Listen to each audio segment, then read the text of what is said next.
this same vine of David, someone will come up from amongst it that has overcome, that has prevailed, that has made themselves worthy to open the book and open the seals. Not out of ego, but out of love, friend. I'm here to tell you it's the love. And then, after all of this is done, we will see in chapter 12 that she is introduced, and we will see David again.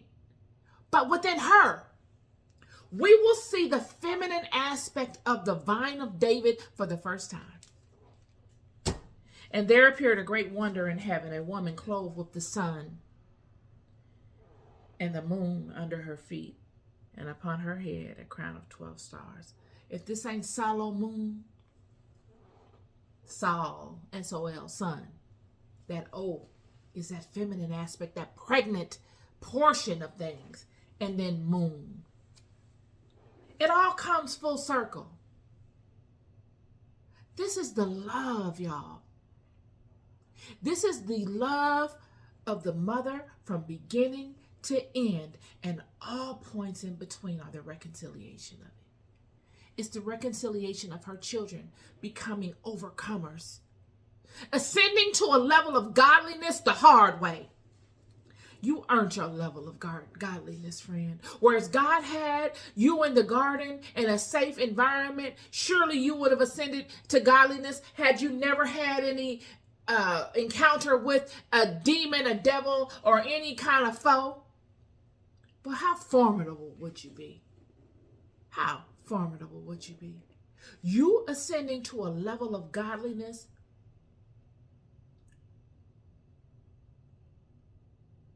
under the constraints you've been under? What kind of godliness have you ascended to? God has chiseled you into a peculiar treasure. Peculiar. Peculiar meaning different from all the rest. Each one different.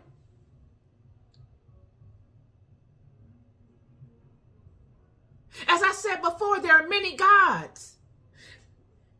Nurseries of gods. As the garden was a nursery for Adam and Eve to ascend to godliness. A lowercase God, G, God. But the path that they took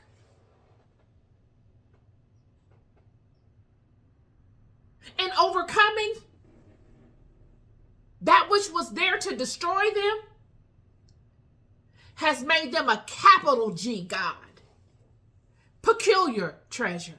Peculiar people. And everyone will not reach it. Everybody won't. But those that do, we're speaking to here.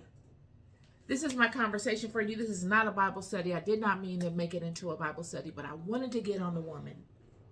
When you think of Eve, you must think of nature. You must think of the mother Eve from the garden. Eve is Adam's gift. Yet Adam has forfeited all of his power. Where are you, Adam? Eve is your biggest ally, friend. But Eve is not going to come upon you and pacify you, friend. Because Eve has had to face her truths. She's had to reconcile her own books, Adam. And it was hard for Eve to do such. It's a very difficult situation. So, you being her physical shield, she cannot pacify you, Adam. She needs you to rise up and come and see a thing where you can see a profit from. Rise up and not look at her as your enemy when she tells you to rise up. Stop being so afraid. She didn't have the luxury of being afraid. She had to continue procreating under insurmountable stressors. She had to continue being the spiritual shield. When the attack was heavy, look, the attack's so heavy, friend. Who has defeated Satan? We find her in the end, again, alone. Where is Adam? You see her in the beginning alone, dealing with these entities, and you find her in the end alone, dealing with these entities. This time, she's pregnant. She's pregnant and waiting to give birth, the most vulnerable portion of her life. Any woman having had a child know it's the most vulnerable time of your life. You're pregnant, obvious pregnant, waiting to give birth, and you are being attacked.